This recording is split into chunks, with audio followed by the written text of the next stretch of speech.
The United States is now commemorating the 150th anniversary of the Civil War, but that's also the 150th anniversary of emancipation.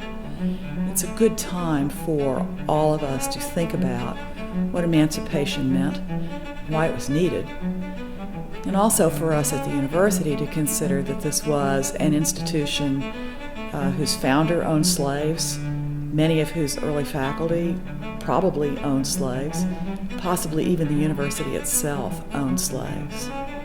We're going to celebrate our bicentennial beginning in 2017, and I'd like to have this part of our past unearthed and understood before we begin that bicentennial.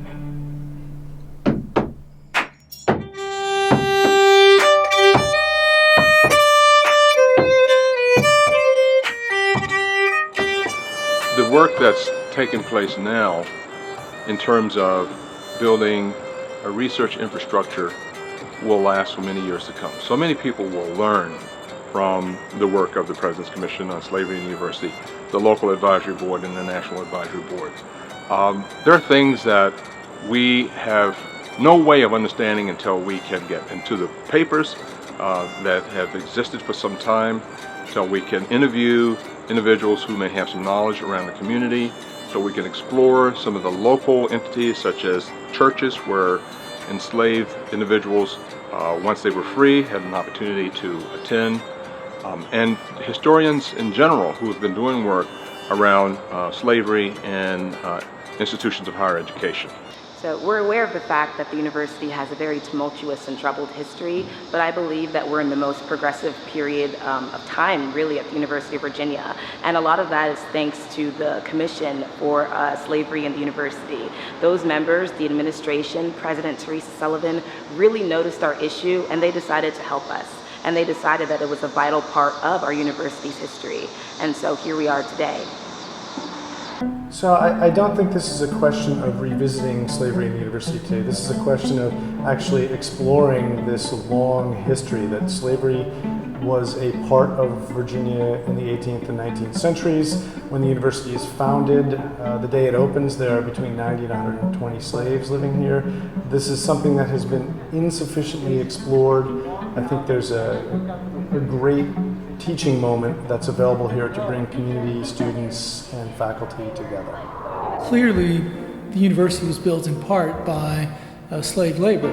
I think more importantly, and something that really sort of pervades the sense of the university, is you have a founder of the university, Thomas Jefferson, who's known for the Declaration of Independence, and yet he was a slave owner. I do believe that it's unfair to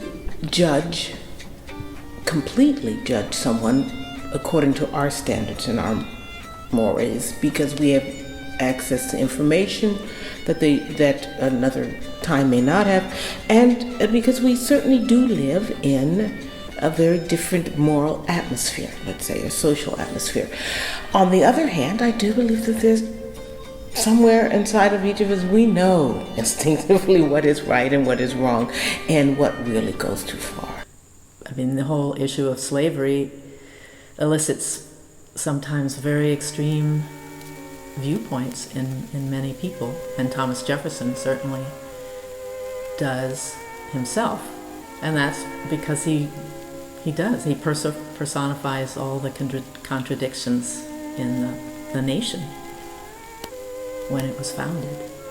However, there are still some conservative elements at the university that feel that this research and this interest are unsuitable at this time, that there are other issues that the university needs to be grappling with.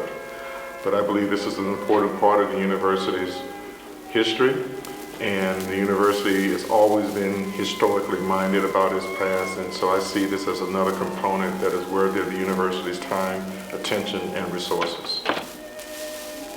It is so difficult to visually reconstruct the past, especially in the 19th century around the topic of slavery. Photography only enters into the modern world in the 1840s and isn't widespread until after the end of slavery. Then there are artists, but not many, who choose to turn pen and sketch and occasionally paintings to the topic of slavery, but they're very few, and so our opportunities to visually see inside that world are very few.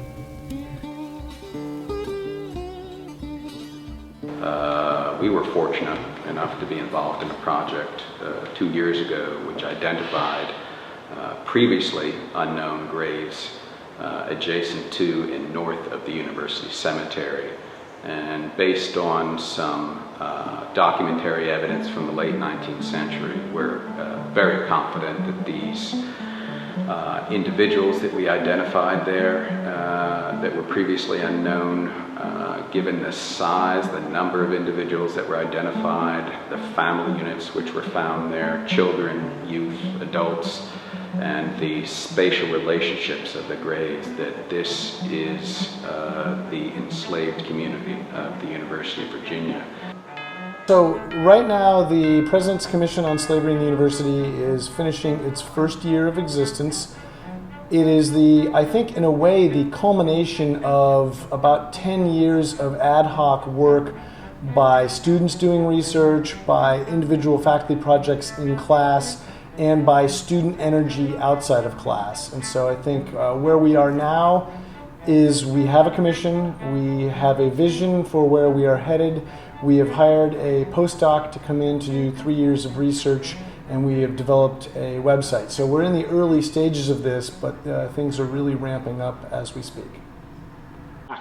I'm thankful for the University of Virginia and for President Sullivan to establish this commission and to celebrate the life of those slaves who worked real hard.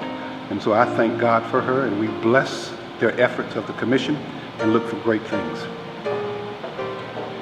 I think one of the benefits of the commission and the work of the commission is to take the narrative of slavery as people who are objects and move them to a narrative about subjects and about agency and the way agency and subjectness is developed.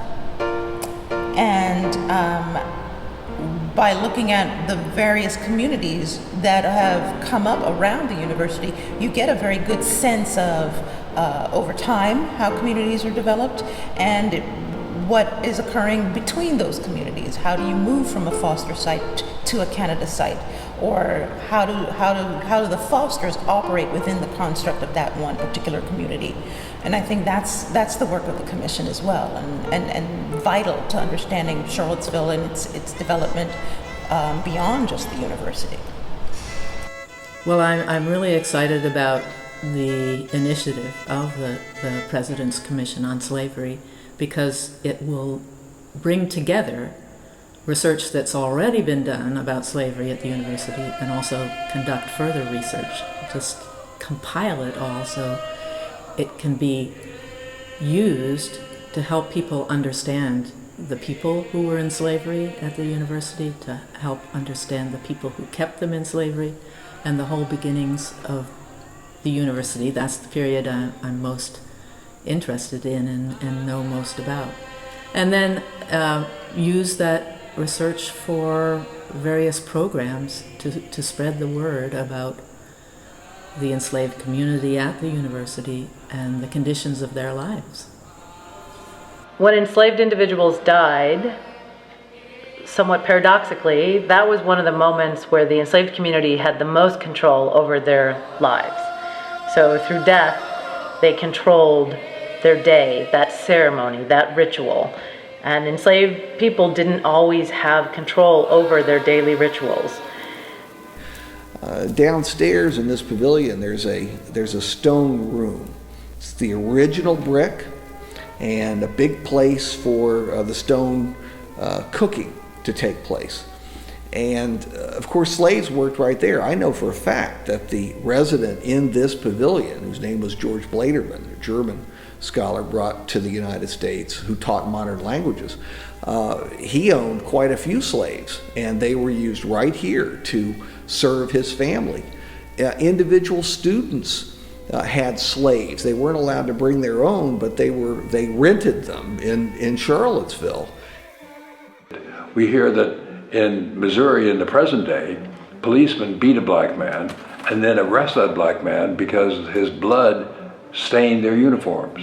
And we hear that in the slavery days, when the University of Virginia owned slaves, that the students beat slaves and beat him so badly that the university chastised him, but didn't punish him in any way because he was a slave. He was a piece of property. So I'm happy to hear about this initiative and to know that the university is going to examine its past and teach us who these people were, these enslaved people. Where did they come from? What did they do? What was their work? What was their life? What was their living about? One of the difficulties in trying to reconstruct the stories of those who were enslaved is that we often only have access to a very small part of their history. They might be mentioned in a document by a slave owner, and so we might know their name. We might know what jobs they held at the plantation. We might know who their other family members are, but we're unlikely to have access to the rest of their life, to understand the people they loved, the people they lost through death or disease, the people who might have been sold away through the slave trade. We usually have a difficult time reconstructing the full richness of their lives. We have to do something tangible, more than a monument, more than a memorial, but something that creates, if you will, a heartfelt ministry to those who suffered. And that could be, even if we said there were 67 bodies, we know there are many more. What if we were to say something like, we're going to have 67 scholarships?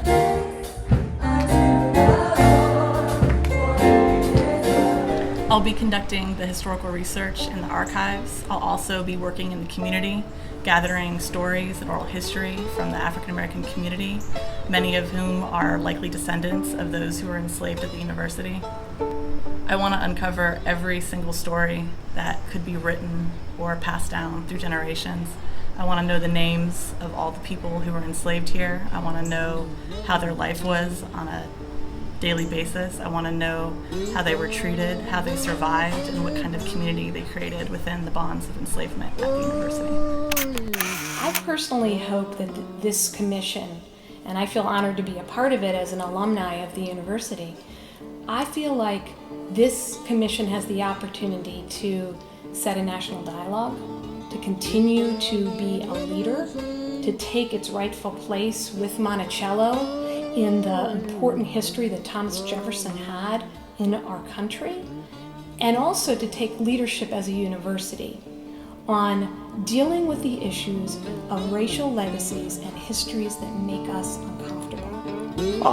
My concern is that we did not know one name for these people because we really realized that they were important.